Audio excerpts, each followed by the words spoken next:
What's up, y'all? I'm Stevie from Drowning Pool, and you were listening to metalstorm.net. Colorado Springs is a huge military town. We have Army here, we have Air Force here. Right. You guys, I believe, just came back from your third USO tour. Yeah, you know, we have a long history now with the USO. Our first tour with them was, I think, like 2004? Yeah, 2004, 2005, somewhere in there. So yeah, they hit us up now. You know, they hit us up all the time to do shows because they know that we're always happy to do them. So we've been to Iraq and Kuwait and Japan, Korea, all over Europe. And we have next month we have another USO tour coming up, and it's all military bases within the U.S. Oh, nice. Yeah, so that'll be fun. It's always a great time. They're real cool people and a real great organization. And they really go out of their way to help out the troops. And entertain them as much as they can. Because they realize what a tough job it is. So love the USO. There's nothing we wouldn't do for them. You guys are also involved heavily with the Wounded Warrior Project and Sure. Other one. How did that come to life?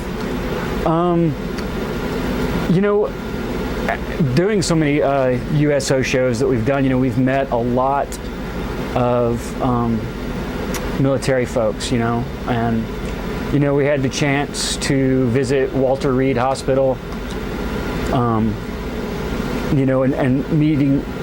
got to meet a lot of the military people who had been injured, and your heart goes out to them, and you want to do whatever you possibly can to help them out. So that kind of led us into talking with Wounded Warrior Project, and donating a lot of ticket sales, doing a lot of promotion with them, anything we can do to help them out, because they do a lot for the troops. They do a lot to take care of them. People that are hurt and really deserve the best medical care and the best treatment that they can. So they mean a lot to a lot of families. So again, another group that we wouldn't do anything. There's nothing we wouldn't do for them. New album Resilience came out in April. Right. How has the fan reaction been so far to the new material? It's been great. It's always more of an effort when you have a new singer.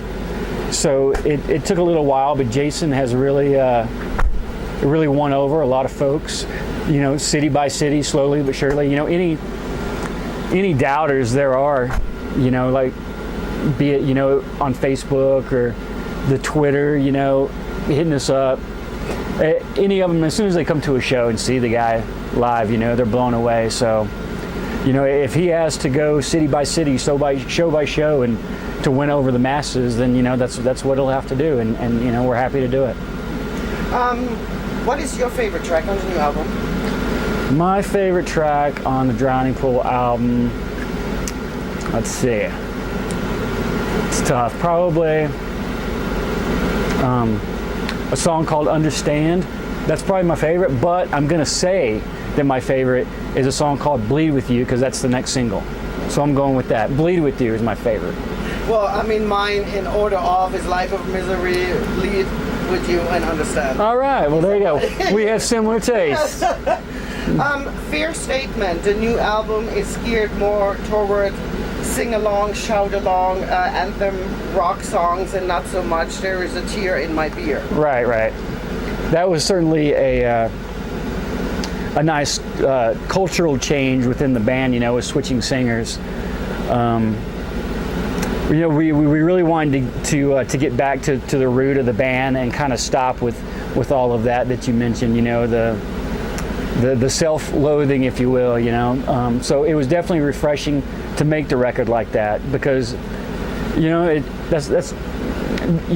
that's what we're all about. Maybe one guy, previous singer, maybe he was kind of more about something else, and that's the reason that it didn't work out between us. So but now he's with his band doing his thing, and we have Jason, and I think everyone's much happier this way. Now after Ryan left and you guys were auditioning for a new singer, when you guys saw that Jason put his audition tape in, Right. was it like a no-brainer to get him because you guys had history with him because you knew him? Yeah, pretty much. We had gotten a lot of really good audition tapes from a lot of really good singers, but the decision really came down to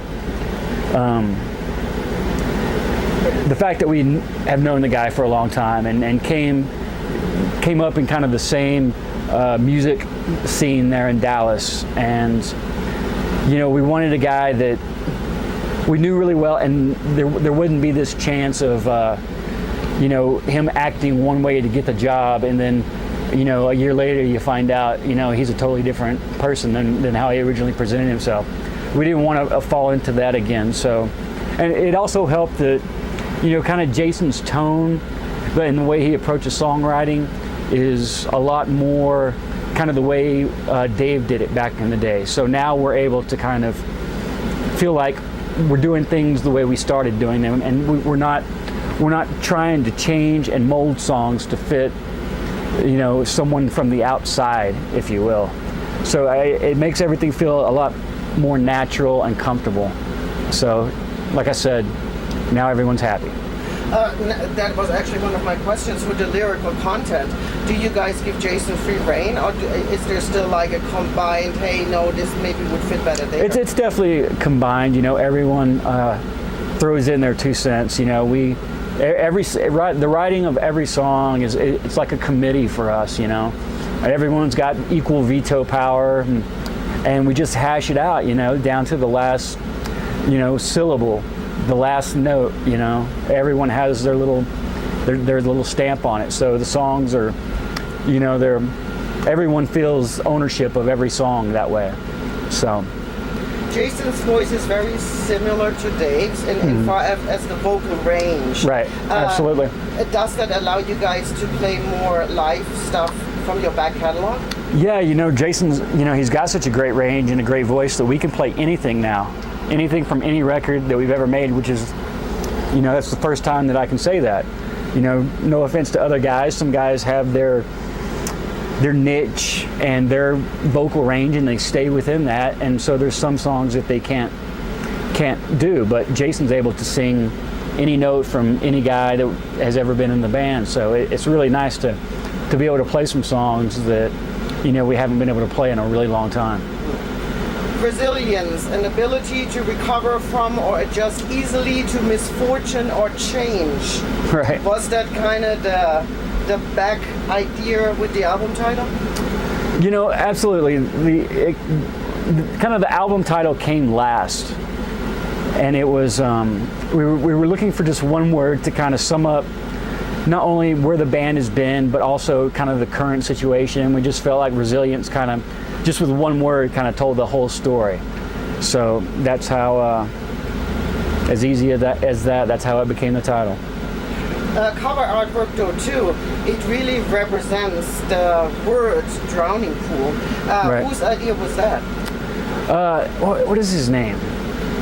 Actually, all of us are, as far as an artist being able to draw or graphically design anything, we're all horrible. I can barely make a stick figure. So when it comes to the artwork, we really have to leave it in someone else's hands. And what was the guy's name? I want to say, it's gonna kill me. I can't remember the guy's name. He's a cool guy, man, really talented guy, but I can't remember his name.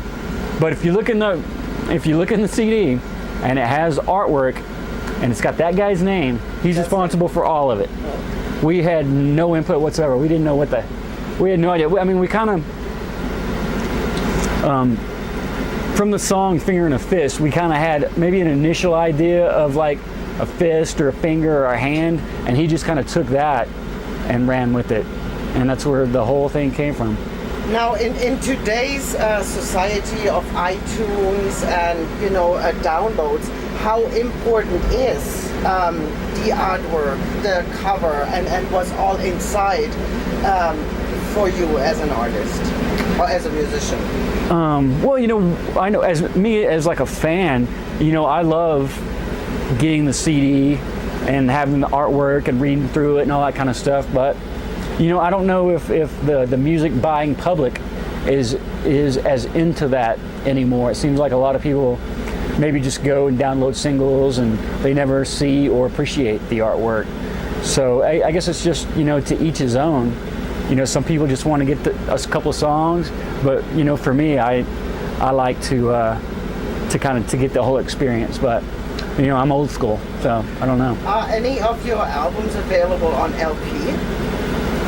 I should know that, but I don't. No, we have on the first record we made two singles, two vinyl singles, Bodies and Tear Away.